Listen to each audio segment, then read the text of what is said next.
Okay, the recording has started. Today is April 21st, and it is the MOC meeting.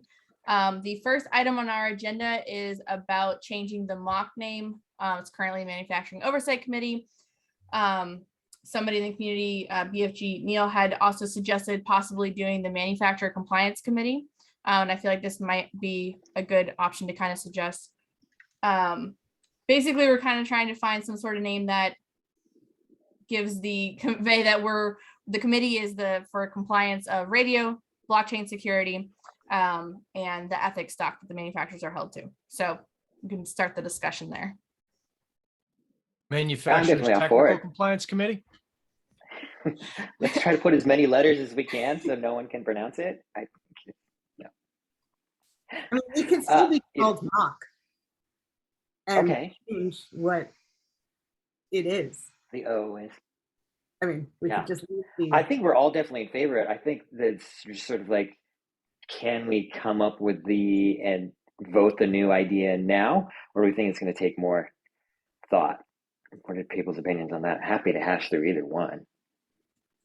Maybe just for clarification, maybe somebody can summarize what the concern is about the current name in terms of the way it's interpreted by the community and the manufacturers, right? So maybe this might be something I have expertise in for a change. as the resident knucklehead.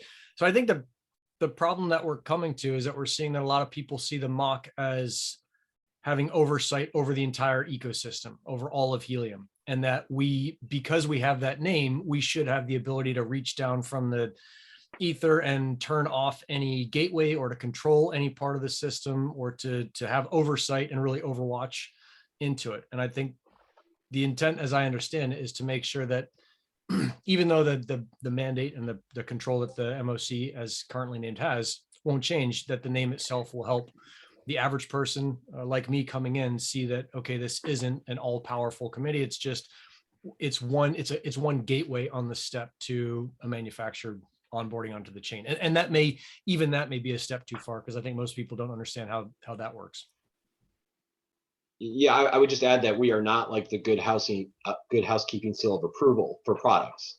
Like it's outside of our mandate. We aside from looking at kind of this minimum set of blockchain, authentication security capability and minimum level of RF, just demonstrating that the manufacturer at least did get a certification in the country that they want to sell into. The committee does not have a mandate to do anything beyond that, and we're definitely not endorsing specific products or have completely tested the user experience around products or the mobile apps. So it's really, I think clarifying the scope of the committee's responsibility, and making sure that the helium community is aware that they're empowered consumers and they need to really use that and make good research decisions. Yeah, and maybe we call it the Minimal Oversight Committee. Yeah. It remains the MOC.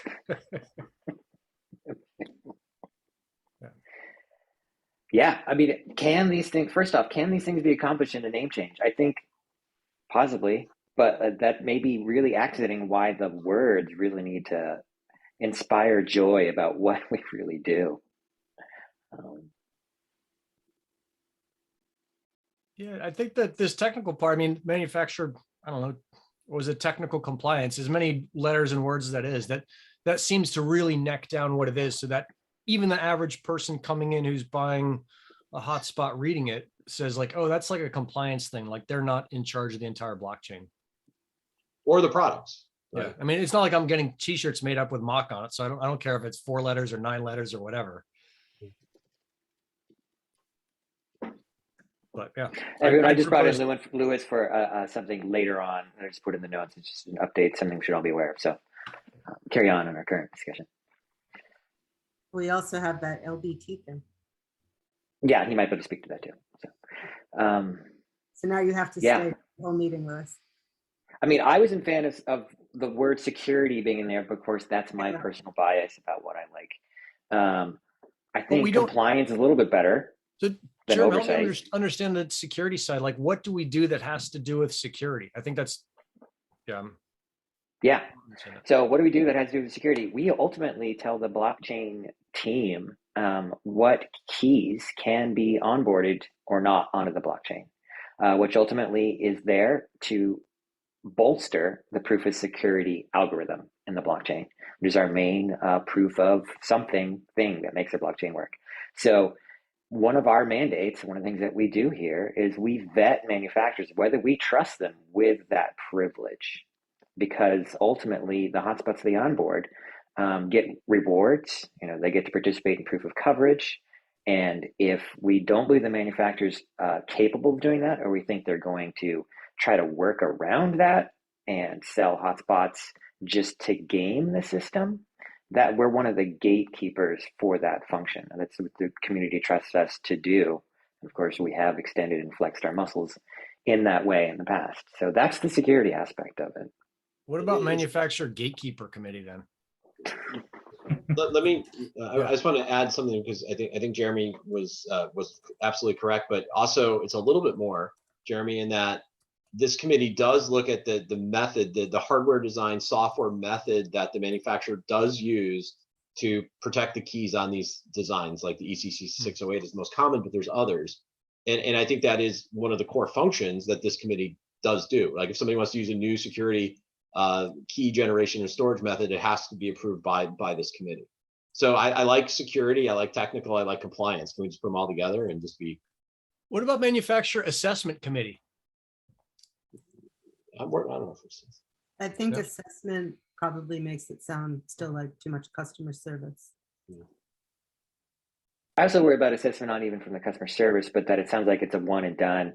And as you've seen, we will continue to look after manufacturers, at least on the parts that we feel that we're comfortable overseeing, even after they've been assessed, right? So we can put them all together, Brad. The MTSCC, like the Manufacturer Technical Security Compliance Committee. Or there you go. I'm writing here. I'm trying to rearrange these letters. I'm on MSCEC. Sounds like I think there's some websites where you can go put the letters in. Yeah, we could turn it into a Wordle game. Oh, will it give us like a logo too? We need some vowels.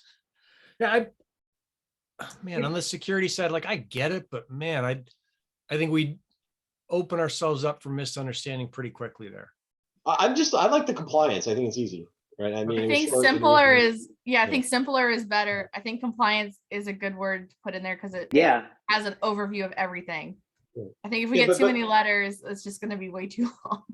But it reduces the scope from oversight, which implies a very broad mandate and very like back to the original description by Nick, right? So I like compliance better than oversight. Yeah, if we can't get agreement on anything, it sounds like compliance is where we're heading towards for. So MCC, Manufacturer Compliance Committee. Mm-hmm. And you know what? We could change it again later. We could also adjourn that conversation to the channel and continue talking about it. Yeah. It sounds like we have some momentum here. It is making a song in my head. Yeah, you down with MCC? Yeah, you know me. You have to be from the 90s. Well, that's all the intellectual property I can contribute at this point. Yeah, you and me. Yeah. Cool. Okay, well, since we got a lot of other things to do, it sounds like that's where we're headed, and we'll do the official vote in the channel. Is everyone okay with that? Yep. Cool. Awesome. All right. Now we've got Lewis here. Lewis, there's two things on here. You had something specifically you just want to remind us about Australia, how that's going, and if you can delve into the LBT requirements that you feel that the committee should be pushing. Yeah. The LBT topic's a lot quicker, so I'll start with that. Basically, I forget which vendor, but there was a vendor that pointed out that the Helium packet forwarder example, so on GitHub, Helium /SX1302 HAL, does not have the most recent features that Semtech released, which includes LBT. So first of all, I clarified with the vendor, and I wanted to make sure that you guys, when you're engaging with vendors, that you explain that the packet forwarder that under Helium on GitHub is not a required packet forwarder. It is just an example. And secondly, maybe express and make sure that they have understood that it doesn't support LBT if they are in an LBT region. They need to be using the most recent one released from Semtech. I hope that we can get ours rebased and updated soon, but I just wanted to flag this, as it is right now, and make sure everyone's aware of that. There's actually two issues. You need to A, have the right HAL, B, you need to have a specific part or a radio populated on your gateway card. And I'm not sure if all manufacturers populate that 1261 by default. Yeah, that's really critical, Patrick. The majority of the 1302 radio cards that are out circulating have chosen to depopulate this secondary radio, which is required for the simple 4 talk. So, and that's because it's not really required in the United States or Europe. But if you're going into an LBT region like South Korea, you absolutely have to have a radio card that populates the 1261, I believe. Yes. And so it's 2 parts. The packet forwarder has to be upgraded, and you have to have a special concentrator. And this is, listen before talk is required for LoRaWAN compatibility in these regions where it is required. Japan, South Korea, those are the only one I know off the top of my head, but I'm sure there's more. Yeah, cool. So yeah, I just wanted to make sure that was on people's minds. And it might be, I think there's now been established some really nice documentation of things that to check for different people and what they're doing. So under certifications, I would definitely, are you trying to sell in an LBT region? Do you have the 1261? Do you have the most recent packet forwarder? I think would be good things to put in a checkbox. So it'd probably be just along that line. It'd probably be good. I don't know if we explicitly ask what channel plans. We ask what countries the manufacturers are going into on their application, but we should probably have them start to say, "Hey, these are the LoRaWAN channel plans I plan to support." Most of the time, it does. Most of them are compatible hardware-wise, but that would be an easy way to spike out if they think they're going into an LBT region. Yeah, and that's actually a great segue to another thing I just wanted to mention and make sure you guys are aware of. So back in September, when we initially tried to roll out AS9231 in Australia and New Zealand, we realized that there's a lot more pushback than we knew about. So we stopped at that moment, the LoRaWAN committee, that is. And one of the things I think was communicated to quite a bit of vendors trying to ship to Australia and New Zealand was the current plan is AU915, but we think that you should be trying to make sure that you're certified for AS9231 as well.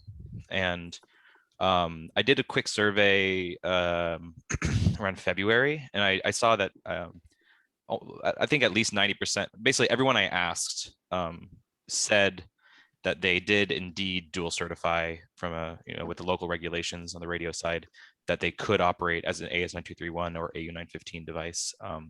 And so that was great. And it gave us that flexibility to start looking at options there on the channel plan side.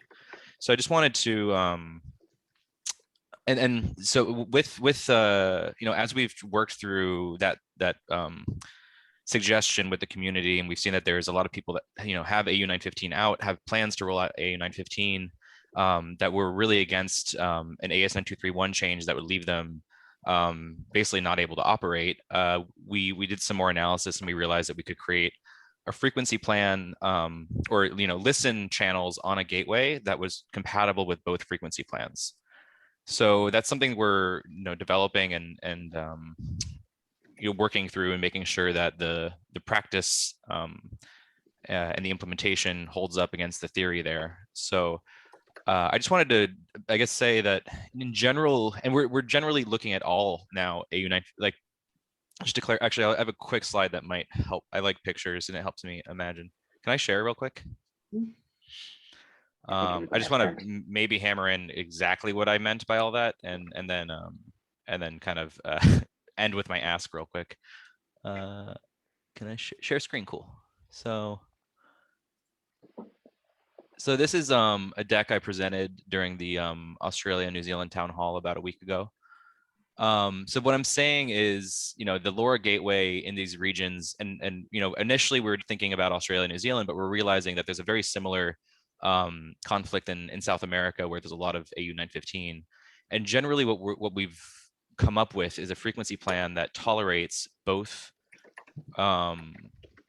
frequency plans concurrently. So we don't have to upset established deployments with AU915, and we can allow AS9231 devices in these markets. So that, to us, that seems like a really nice win-win, where these early adopters who have deployed what was once upon a time recommended for their region don't get burned by this change. But then AS9231, as it's emerging as a pretty dominant frequency plan, it remains, we give access to, or the market now has access to these devices, which there's a lot more of.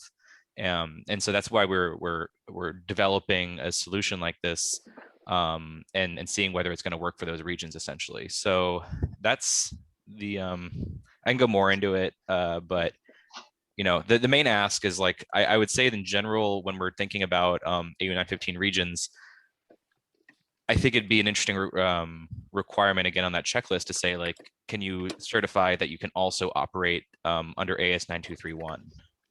But this requires a custom stack on both the AU915 and the AS923 devices, or no? No. So what I'm trying to diagram here is actually the devices are just running one of the stacks. And actually, I can maybe jump into this real quick. So the channels that we've picked for the uplinks, and this is like fundamentally as the Helium network, this is the only thing we actually have to manage, because all of these gateways can pretty much transmit downlinks on arbitrary channels. There's some exceptions, but mostly that's true. So from at least a hardware perspective. So then what we've done is we've picked 8 channels that cover these join channels, which are the only 2 channels required by AS9231. But then it also, and then it gives us these other channels that are below the join channels, that, and all these channels align with channels 34 through 41 of AU915. So these are basically AU915 valid channels. These are AS9231 valid channels. And those are the only things we need to coordinate as a network. We did the specific configuration is different than what we right now call AS9231. Right now we're doing this on the right here.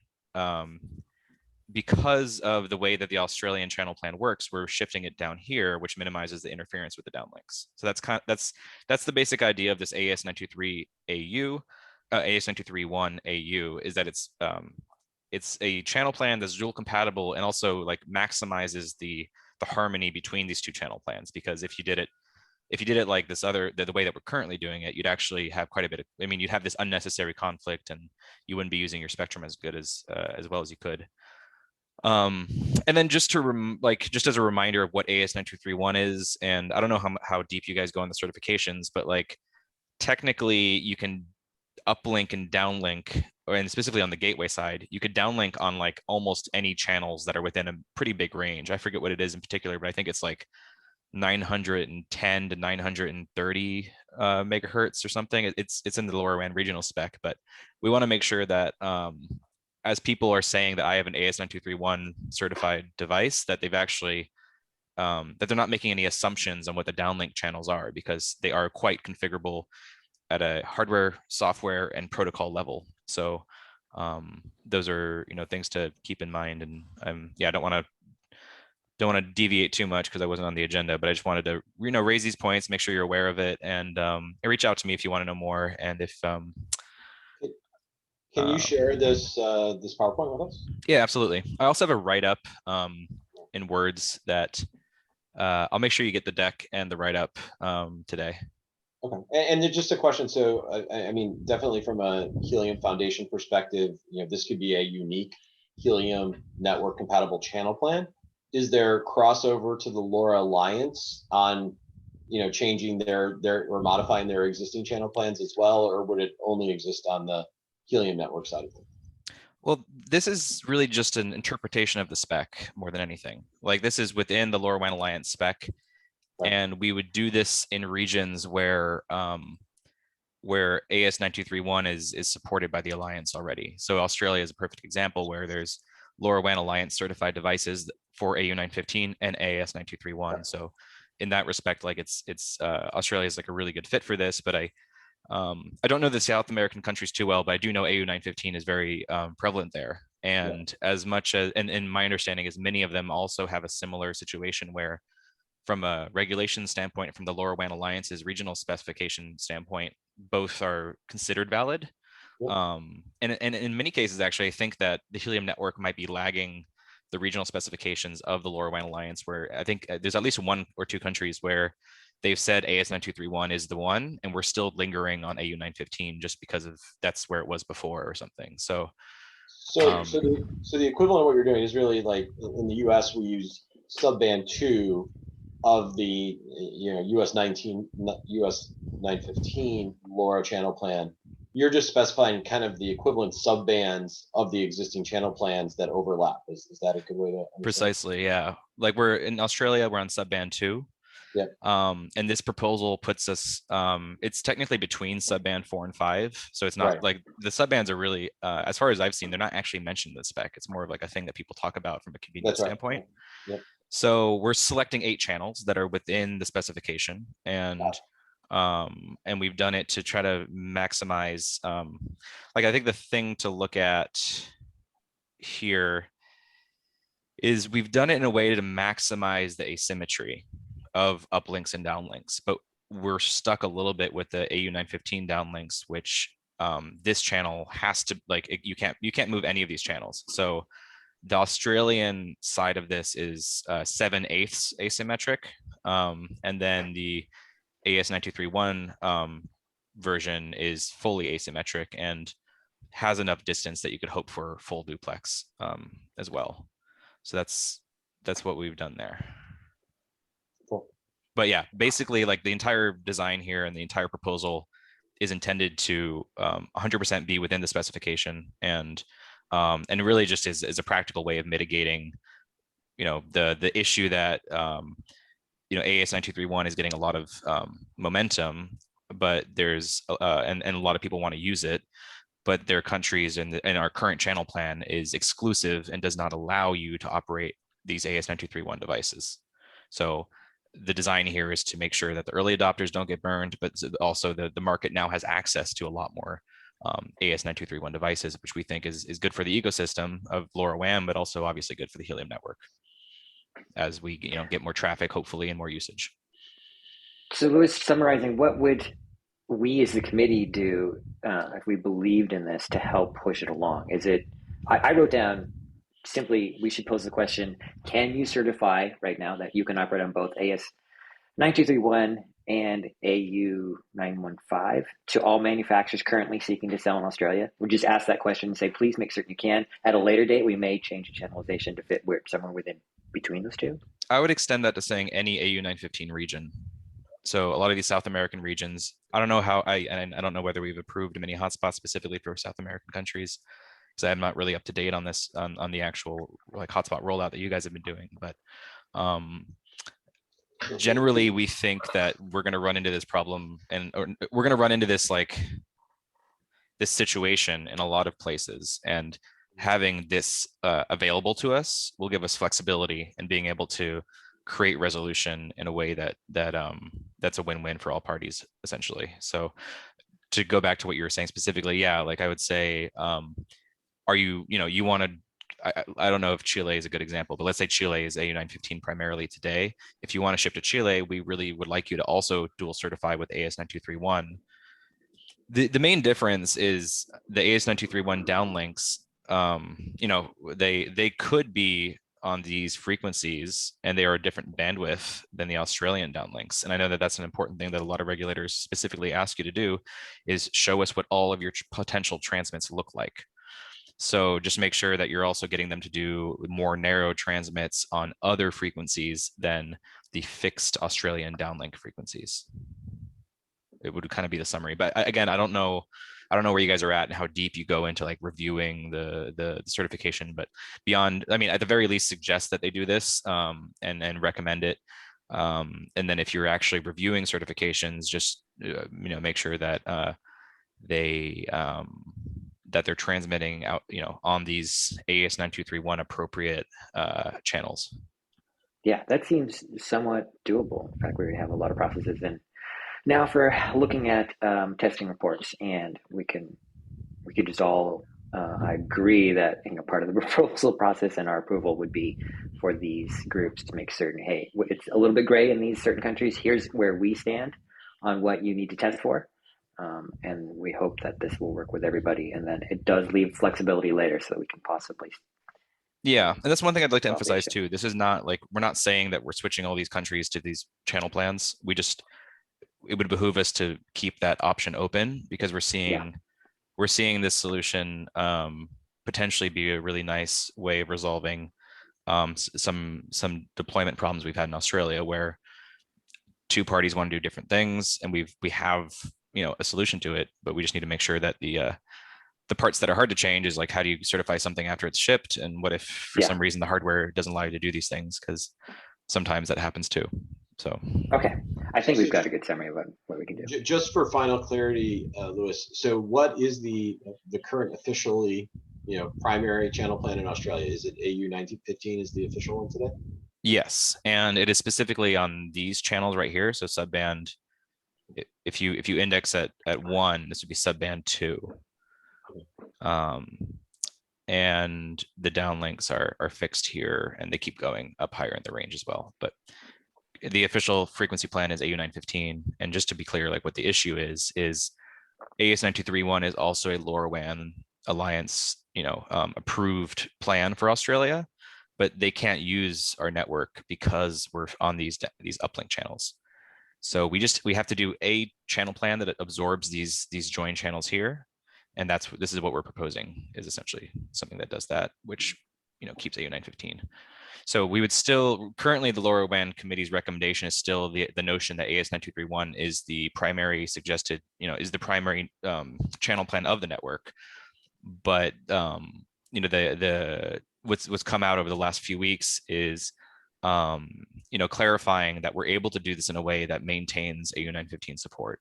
And I think that that's been actually, I think, the biggest issue with the communications initially was, there was not much mention of ongoing AU 915 support, but it's very clear that the community there has a significant amount of devices that they've either deployed or planning to deploy on AU 915. And as early adopters of both LoRaWAN and the network, we think that it's appropriate to do something to maintain that compatibility and make sure that they're able to keep going on with their plans and not be left with devices that can't join the network. Yeah, so it sounds like we can do our part to help make certain that in the future this could be a solution by ensuring that the hardware that goes in Australia is capable of doing this. Australia and all other AU 915 regions. And all these other contested regions, okay. Because generally, like, we're just starting to see that this is probably not, I mean, the utility of having access to AS 9231 devices is probably universal.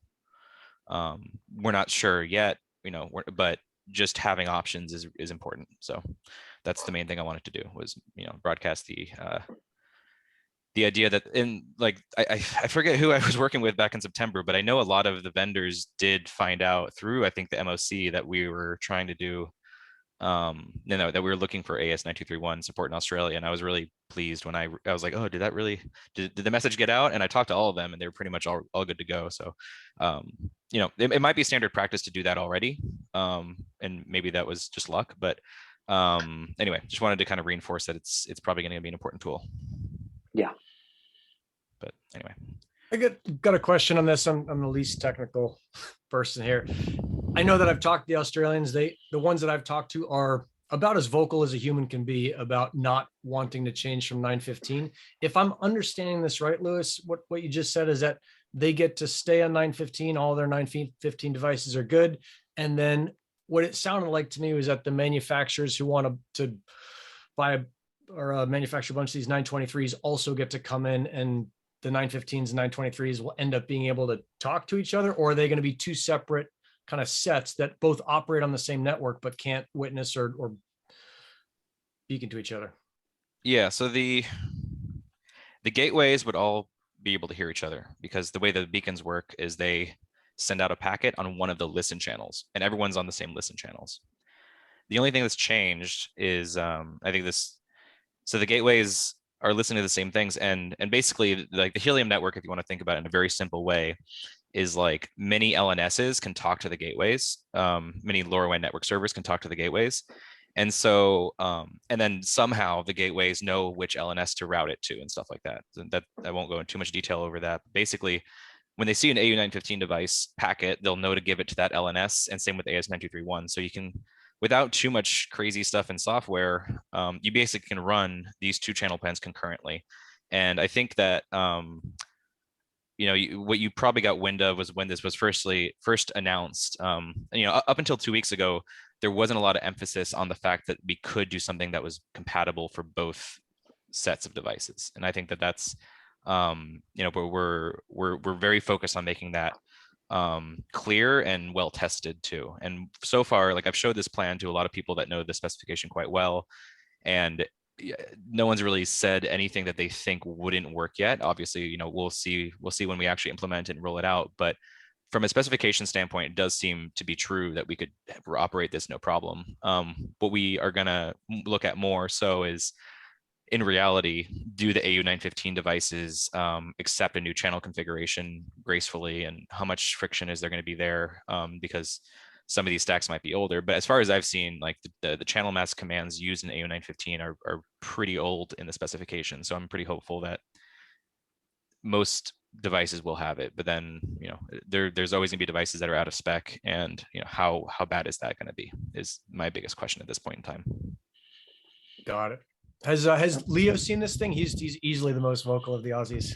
Yeah, I've spoken to Leo a lot, and yeah, we spoke at the town hall. He's seen this. We've generally, I think people have come around to thinking that this is a nice way forward for everyone. I think there's a lot of a lot of justified skepticism of, I'd like to see it working before saying that I'm okay with it rolling out. But yeah, I think that we're definitely not going to roll it out without testing it. And from my perspective, having thought through it, like I'm pretty darn confident that we're within spec and that it works. And I've circulated to a lot of people who I think would have called it out as something being wrong if it was wrong. But that being said, there's still people looking at it, and we're still going to test it out and validate it before shipping it. And I'm pretty confident it's going to go well. But cool. Yeah. Thanks, Doc. Yeah. I think, Lewis, it might help us. We kind of need the list of those contested areas, those areas that we really would like to make certain that this hardware makes it out there. Of course, Australia is one of them. You said there's others. We don't need to go through it here, but I think if you went to H plans and just clicked on AU915, you'd see the map basically. It's anyone that's running AU915. Okay, so that makes it easy. So for us, I just think it's just us committing to our audit process and communicating with manufacturers. If you're in these regions, the audit is going to require that we, one of the things we do in the audit process is check the frequencies that you are proposing to use in your forwarder. We're going to want to make certain that your forwarder can at least handle both of these subplans, so that in future could possibly handle this hybrid. Right. The channelization I'm talking about specifically. And just to clarify, the only thing that's different here, technically on the listen side, there's nothing really weird. Like an AU915 device is able to do this.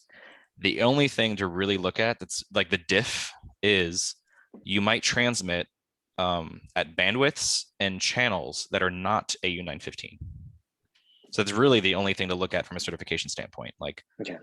Are you, and some countries, they might not be able to go precisely on those transmit channels that we have mapped out, but the way that AS9231 works, the LNS can pretty much dynamically figure that out for every country. Not that our LNS does that yet, but we know that if we wanted to do AS9231 in Chile and they didn't let us use the channels that we're doing in Australia, we could just move those downlink channels to somewhere that is appropriate for Chile.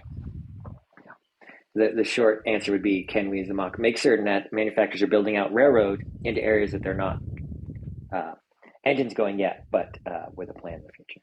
Yeah. I think we can. Is everyone okay? Just basically kind of formally saying we're going to make certain that our audit process, and this does cover our auditors, currently Sophie, always been Sophie, to add this additional check and communicate that's part of our requirements. Yeah. I'll follow up with Lewis and Brad on the messaging. Okay. Is everybody okay? Kind of adopting that? Are you officially voting here? I see officially from me, I have an okay. I've grabbed Nick and going to Sophie, Patrick, and Brad. Okay. Thank you. Great, Lewis. And I think we captured the LBT scheme. Mhm. That also really kind of covers the same thing. It has to do with the audit process, making certain that if we're going to approve for certain regions, that the testing and just the radio parts are tested for this, and the manufacturer does do that. And that is a big thing, by the way. Anybody who is not participating in MOC, we really are working hard on updating how we watch manufacturers submit to and report their testing with the local authority. So it's right up the alley of stuff we're working on. Well, thanks, guys. I'm All gonna right. duck out, but Yeah, thanks. feel free to reach out if you need any more information, and I'll make sure you get the write-up about this proposal as well, so you can read it at your leisure. Is that the file you're going to show, is that public or is that not It's public, yeah. I released it about 2 or 3 weeks ago, prior to the town hall, and then I presented the slides that you saw at the town hall with the Australians, and I'll share back both of these so that you can read them, And the write-up's nice because it goes in a lot more depth than I was able to in these couple minutes. And anyway, with that, I've taken enough of your time, and thank you very much for having me. Thanks, Liz. Thanks, Liz. Bye. All right, okay, to move along here. Next thing, Brad, you've got something to explain about Kenya and auditing mining. Remember that? Yeah. Totally. The deer in the headlights look. Yeah, I wrote that based on the last call I was in with the manufacturer, but Brad is working with them and understands the application. And it seems that we are hearing from a growing number of manufacturers who want to deploy fleets for their own use. Just wanted to, maybe this is the first time or second time we talk about this, and how do we audit fleets that are already out in the world. I think, this comes back to your token lockup. Yep. But yeah, what are we thinking about this? And actually, Brad, what is this application? Can you talk to us about that? The specific application in Kenya? Yeah, or just in general, like an overview. Well, just in general, just to maybe further describe the question at hand, right? And I would put it in, there's really 2 layers to it, in my opinion, right? Is there, if a company, whether it's a manufacturer or not, if a company comes and says they make a HIP-19 application for a customized hotspot capable of POC, and they do not plan to sell it through a retail channel, is that okay? And I think this has come up. There's been other companies maybe in the utility space or in the smart building space who said, hey, I want to embed a Helium gateway in this existing product, this existing system I have, and I need HIP-19 approval, but it's not going to be sold, to the average consumer. So I think first and foremost, just empirically, we should talk about, is that okay? Is there, is there anything that the MOC or the Helium Foundation would oppose there? I can go through a couple things. I'm seeing this more clearly now. Let me speak to it. So, we have in our previous actions shown manufacturers that this is a dangerous area for them to get into, especially, we put them under kind of a lot of liability, saying if you're going to sell large numbers of hotspots to a single entity, you, the manufacturer, are very responsible for them, even if you may not be controlling them. And we've demonstrated that, right? There's a possibility, and the reason this is difficult is we only have one key in that situation shut off. We shut off the manufacturer, even if it turns out to be a big distributor who has been the problem. And we've tied those together. There could be a solution here that there's a modification to HIP-19, where if you want to become one of these major deployers, let's say, you have to first align with a previously approved HIP-19 manufacturer who's making the original equipment. And then you're doing a sub-application to be a large deployer, not necessarily to the public, and you get a different onboarding key. You get control of an onboarding key. You're allowed onto the onboarding server.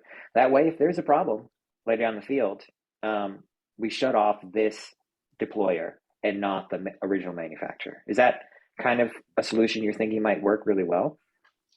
Yeah. So Jeremy, you kind of jumped to layer 2, and I agree with you. I think this is where it's going, but just to add more color, let's take somebody who does some kind of smart building infrastructure equipment, right? They want to embed a Helium hotspot functionality into that building. It's really not something that they would ever sell to the general public, nor is it possible for them to go buy something with that integration from the traditional manufacturers that, you know, are selling boxes to retail, right? So I think there's a legitimate use case, you know, more on the business side, you know, where people want to integrate Helium hotspot functionality into existing industrial products, so forth and so on. And because of that company is manufacturing their own product for their own deployment. So I guess, you know, empirically, is there a problem with that, you know, just in terms of it being the people's network, or, you know, from that perspective? So I think that's just one question. The second part, which you jumped into, for, you know, can we as the MOC, you know, with the responsibility to look at people not gaming, you know, can we administer that? Do we have visibility into that scenario to make sure that people don't abuse that privilege? To your point, it's actually easier if we give them their own onboarding key. Because if we give them their own onboarding key, it makes it super easy to go do the analytics on the data and look at, you know, are these things really in where they should be, or are they just a gaming farm, right? So I think the technical, you know, kind of capability to for oversight, that's the easy answer, because if we give them their own onboarding key, it makes it very easy to see their fleet. But we didn't really maybe get everybody to comment on the first part of the question was, is this okay, right? Is this from the foundations and the people's network perspective? Is this a use case that, you know, that should be allowed, and so forth and so on? Yeah, I think it's a great discussion. I'll jump right in. Thanks for clarifying that, and I agree. Don't necessarily have to jump to step two. Really answering question one. I'll speak on both sides of what's occurred to me as I've thought through this a lot before. And I don't know if anybody else has been involved with other blockchains, but in any blockchain, there's always a point in time where really gets its power from being the most distributed across the most number of actors, separate actors as possible. That way, no one actor has any large control. We call these Sybil attacks in cases where, you know, like if something like Bitcoin, which is proof of work, in the proof of work system, anybody who controls technically 51% of the network or more can mount a Sybil attack and kind of go around some of the proof of work, proof of whatever coverage. And in Helium, there's a similar thing here. You know, one of the dangers that we really want to prevent is any one entity, any one owner entity, which is very hard for us to see, from owning a lot of hotspots. Because when they do, it's a real pressure, economic incentive for you to use your power to have those hotspots just talk to each other. You know, because you're the one being rewarding in all the transactions, there's no incentive for you to go cooperate with others in your area, your asserted area.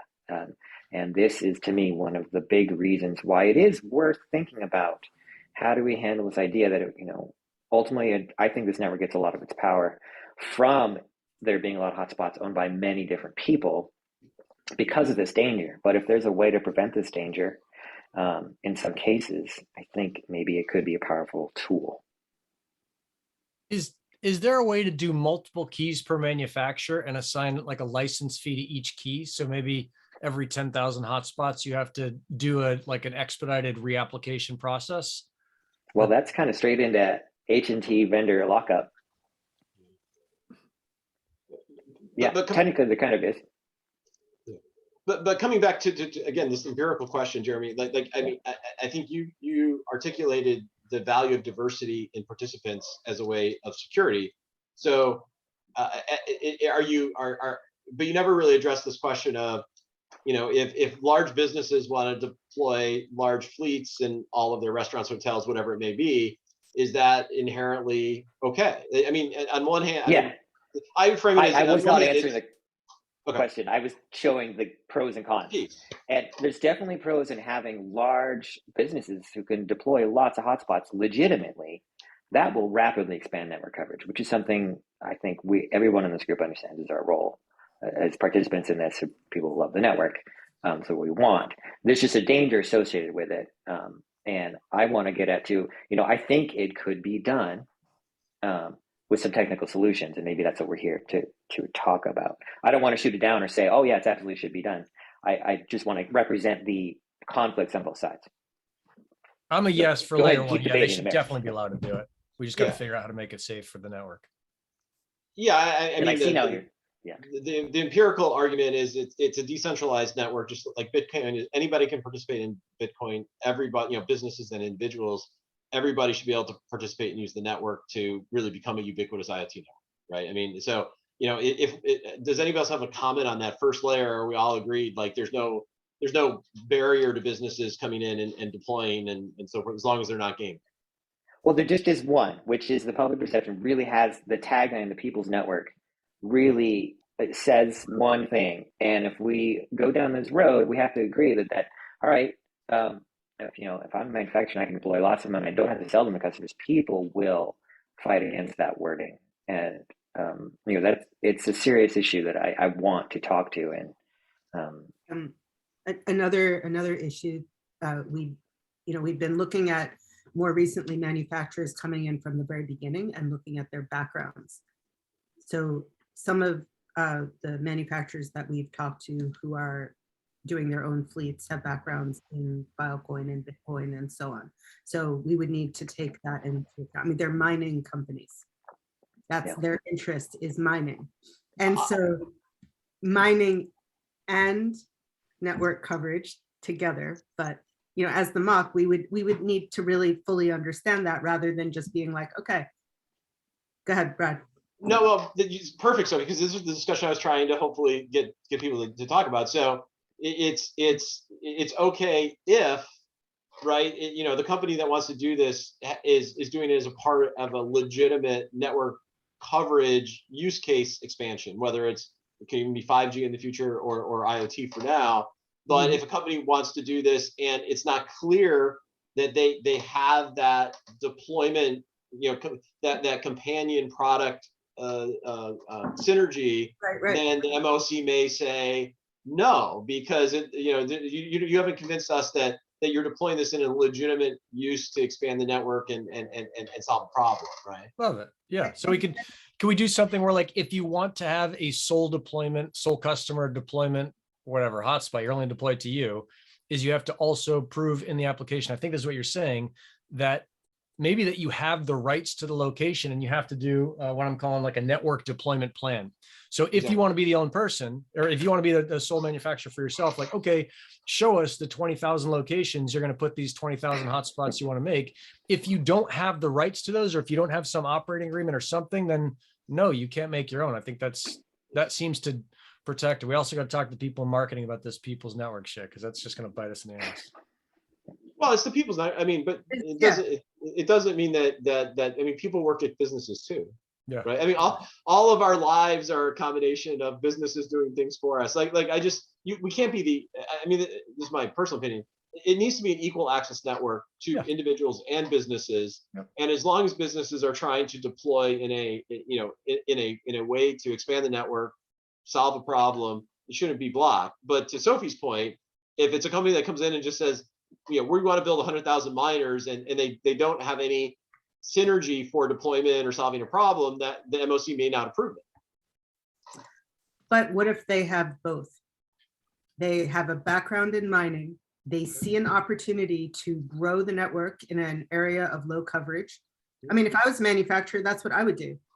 You would want to cover an area that has low coverage, get as much rewards as you can, and you become, and your motivation is not just coverage, but all the motivations. I mean, as long as they can show that they have the ability to deploy those things physically in different areas, I don't see anything wrong with it. And it seems to me pretty straightforward that, hey, if you want to deploy 20,000 and you don't have 20,000 locations, no, you can't do it. And you have to have proof of those locations, in the same way that we're going to expect you. Point.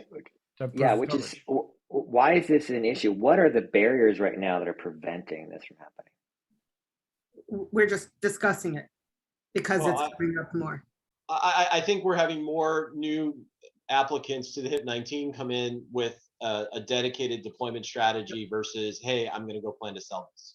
Yep. Right? Okay, so it's our policy that we're trying to push right now that's actually kind of getting in the way of this. Well, it's been something I think there's never been a stated policy by the committee, because this situation hasn't occurred in the past, and definitely in the early days of HIP-19, I think there was a bias towards, hey, these gateways need to be made available for sale to the broad community, right? But I mean, yeah, well, you have questions on that application. How are you going to do OTA updates? How is your customer service going to work? How are you going to support these, right? Those maybe are the questions that are actually not relevant in some of these cases. Right.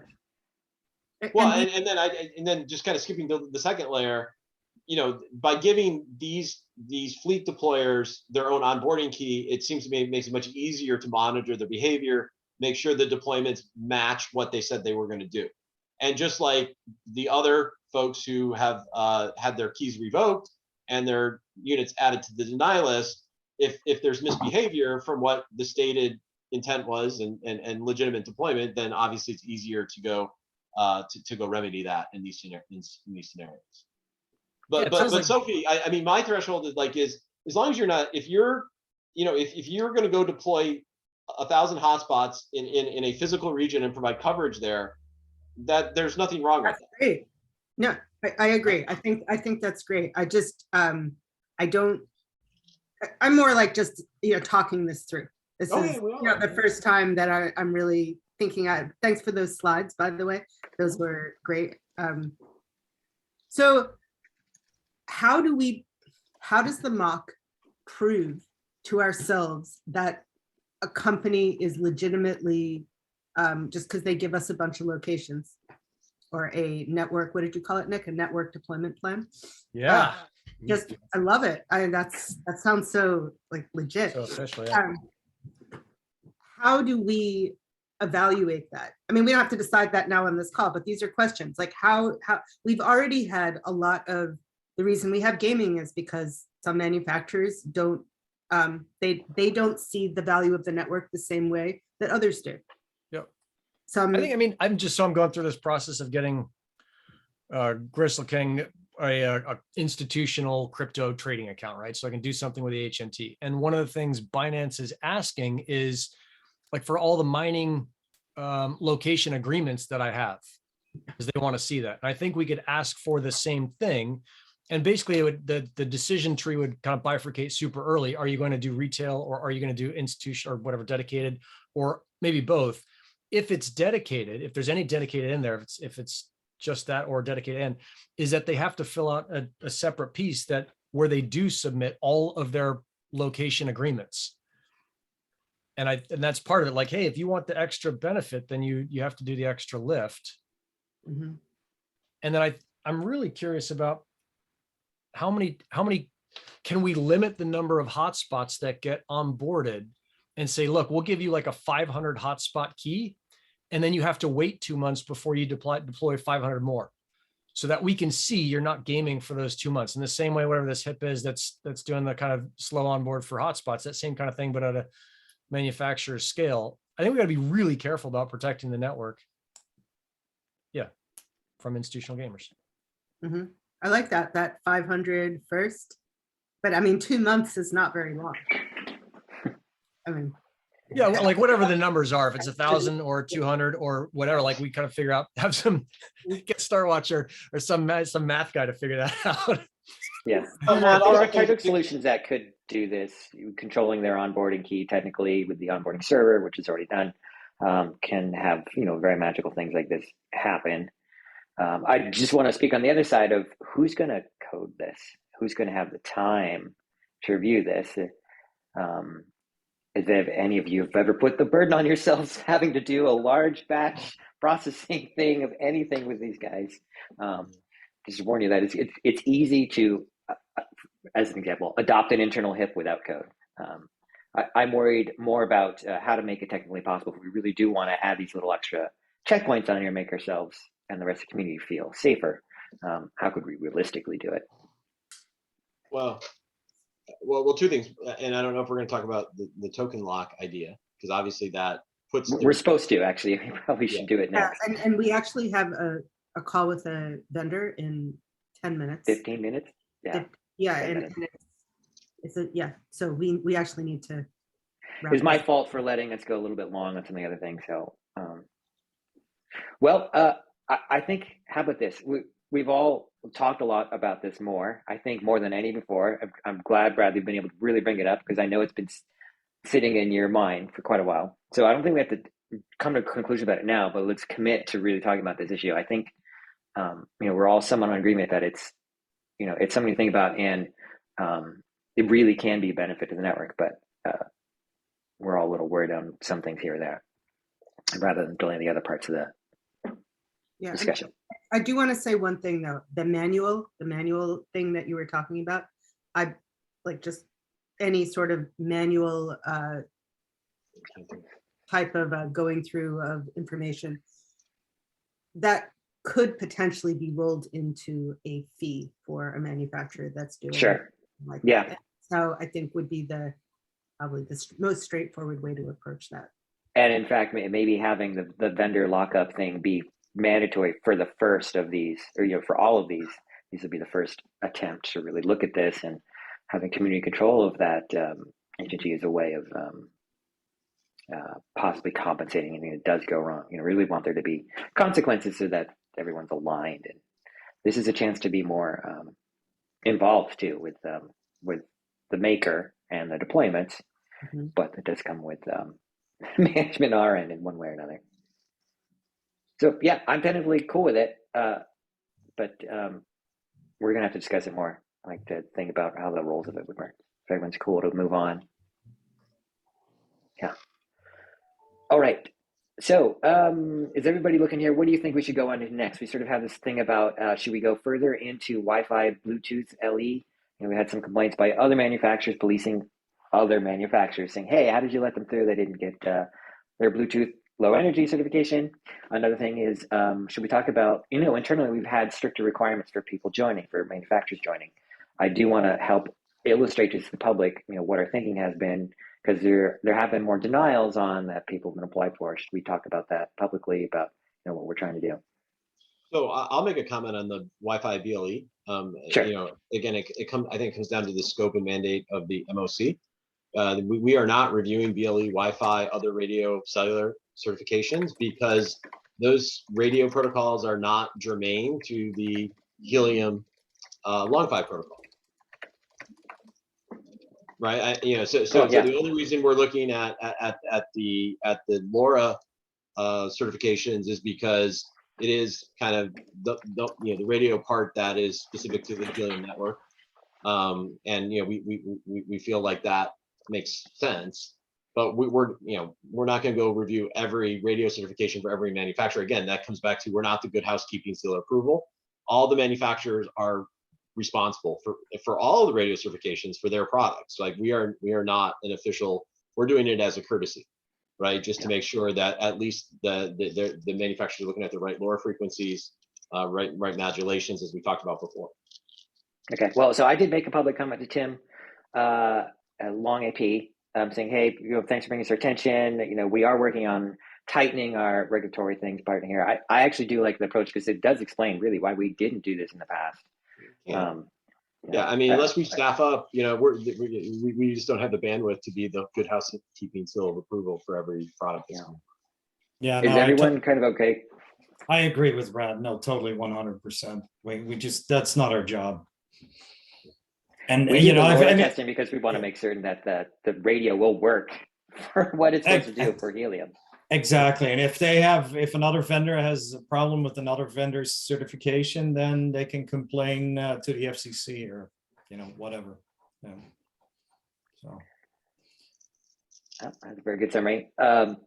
Cool. I think this doesn't necessarily require a vote, because this ultimately comes down to what we do during our regular approval process. But if everyone understands at least the message there. I think, Sophie, we could update the documentation and just be clear to everybody, right? Manufacturers overall are responsible for their own certifications. Let's be clear. The MOC is only going to review the LoRa, ones at this time, maybe with 5G that would expand somehow. But we're not going to do BLE, Wi-Fi, other cellular backhaul. It's outside of our scope. Just so everybody knows that they're still responsible for it. Yes, I will update the documentation. Okay. So the next item on here says stricter criteria for manufacturers wanting to join, or additional guidelines of what is required, network deployment. So we a little bit touched on this in the last topic. Does anybody know who wrote this and what sort of actions you'd like us to do? It was me, and we kind of already discussed a little about it. I think that some of that can probably also be further discussed offline, just in the interest of time. But yeah, it kind of just goes along with the vendor lockup and what we were kind of already talking about, and just having more of maybe like a checklist of of what the criteria is the mock is really looking for. There's kind of already a statement out there, but just to clarify all of that. Okay, cool. Yeah, I think we can come up with more clarifications. We did have our own sort of internal gut check change of what we were working on or approving, right? When I sort of said, hey, I'm going to be stricter about who I'm approving. We had added that extra step right in the after KIC or before KYC. I didn't get that. Could you? Where, hey, I'm going to be, it gives an opportunity for us to say no before someone invests a heck of a lot of resources in. When we say, look, even after you doing your work, we're really not comfortable with you. So that's why we've been doing some of that. And okay, to just table that and say, let's continue to discuss that and maybe working into more docs. We have 5 minutes left. Should we talk about H&T lockup, just the status really? So Sophie had, I had been on the task to finish this up. I have been so horribly laggy about it. Sophie jumped in and has volunteered to help push me through this. We're going to be working on that later today, this afternoon, on a little working session. I mean, Yeah, everyone's welcome. Yeah.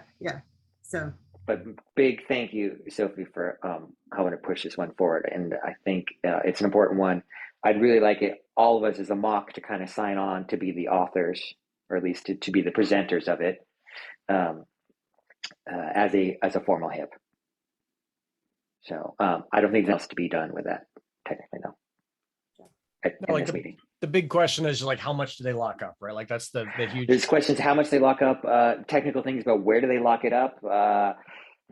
One proposal is the wallet that's controlled by the mock. That scares the crud out of me. I don't want to be holding anyone's HT. So those are little sticky points that maybe someone else can help come with the technical things.